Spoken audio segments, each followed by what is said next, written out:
Sandali lamang, het. Alamin nga natin ang latest muna kay RS number 15. Marami ba ang nandyan, Giselle? At merong tribute. Sino ang magsasalita dyan?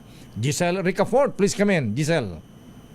Lakay, ilang minuto pa lang yung nakalilipas ng dumating dito sa tanghalang Metropolitan sa Maynila ang mga labi ng national artist na si Nora Honor. Dito, Lakay, isasagawa yung state funeral, yung state necrological service para sa superstar na inorganisa ng National Commission for Culture and Arts at Cultural Center of the Philippines. Binibigyan na Lakay ng arrival honor ng pagpupugay itong si Nora Honor sa pangunguna ng Philippine Navy sa bahagi ng o dito sa labas pa lang Lakay ng tanghalan at mamaya eksakto alas 9 ng umaga Lakay susundan iyang pagpupugay ng tribute program. Ang sabi ng mga nakausap natin ng mga pulis dito sa labas Lakay, kabilang na iyong itong Philippine Navy, gagawin Lakay yung full military honors alas 12 ng tanghali kung saan siya ihihimlay doon sa libingan ng mga bayani sa lungsod ng Taguig. At bukas Lakay itong tanghalan para makita sa kauli-ulihang pagkakataon yung mga labi ng superstar.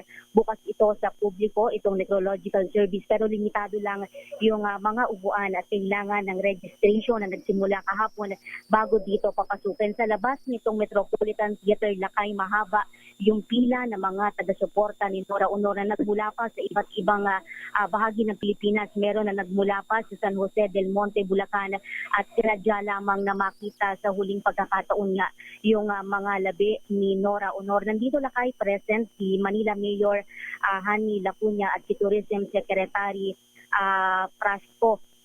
Ang CCP Lakay, ang sinasabi nila kabilang doon sa tribute, yung mga eulogy mula sa mga kulig, mga kasamahan ng national artist, kabilang yung kanyang fellow national artist at writer na si Ricky Lee.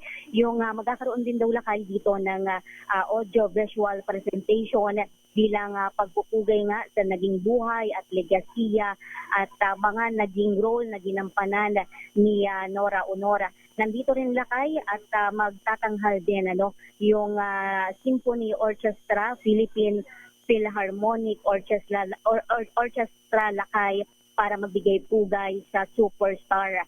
Ang mga opisyal din Lakay ng gobyerno, ang sinasabi ng mga nakausap natin dito sa teatro ay magbibigay din ng kanilang tribute, yun nga lang sa pamagitan ng mga ipinadala nila ng mga video messages. Inaantabayan ng Lakay mula doon sa Arroceros Park Lakay ay ipapasok na dito sa ilang sandali lamang yung mga labi ng superstar at nandito na rin present yung kanyang mga kamag-anakan Lakay, yung kanyang mga anak kabilang na si Lotlot, si Matet at si Ian Lakay. Si Boyet De Leon, ayan, di ba yung tatay ni Lotlot ba tsaka ni Ian? Ayan. Si Ian, ang isa lang Lakay ang totoong anak ni superstar, si Ian lang. Si Ian lang. Yung sila Lotlot, si Ian, ano niya kay Boyet De Leon? Yes, Lakay. Okay. Yung the rest, yun yung mga adopted daughter niya. Tsaka may dalawa pa Lakay na lalaki. Okay. So hanggang ano oras dyan sa Metropolitan Theater bago dalhin sa libingan ng mga bayani, Giselle?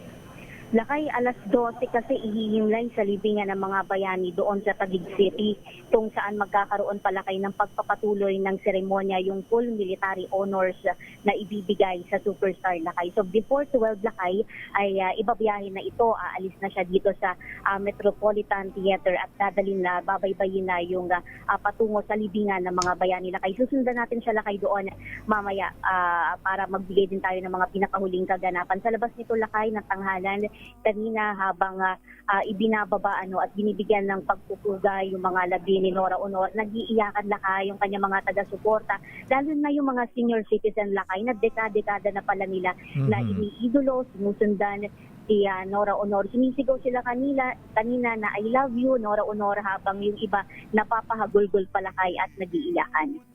Kala ko Guy and Pip ang sinisigaw. Show ba nila yun Lakay? Yan ang love team nung araw. Inabutan na nanay ko yan eh. Akala ko ikaw. Alam mo ako, inabutan ko na Bini. Okay, Giselle, maraming salamat. Thank you, at Giselle. subaybayan mo yan hanggang libingan ng mga bayani. Giselle. Naku, naiyak na si Giselle. Giselle, asan ka na?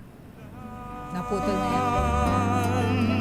Maraming salamat, Aris, number 15, Giselle Ricafort.